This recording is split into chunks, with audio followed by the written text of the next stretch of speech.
Hello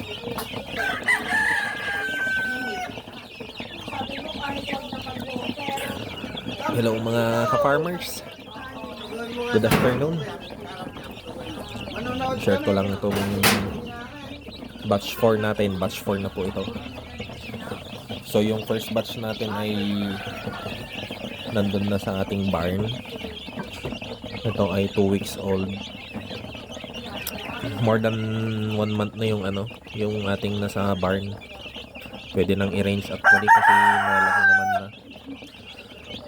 Kaso hindi pa natin na kumpleto yung kanilang bakuna. So ito ay mga 2 weeks old. Mga 2 weeks old ito. Pero ito yung batch na may mga casualty kasi parang may problema sa kusot na nailagay nung nakaraan. Parang merong something wrong. Parang may kontra sa kanila.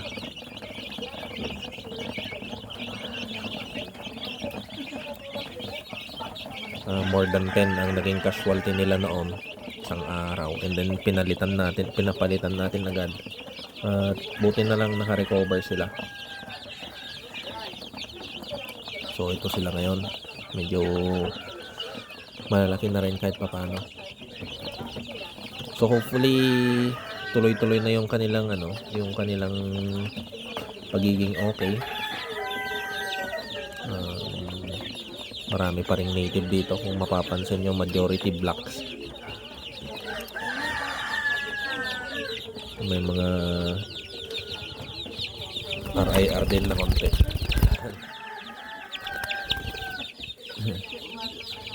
May naubos na agad.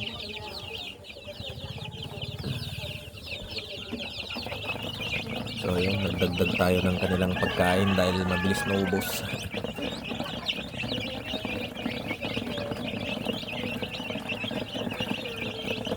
Actually may mga mistakes din talaga kami dito sa batch na ito. Unang-una,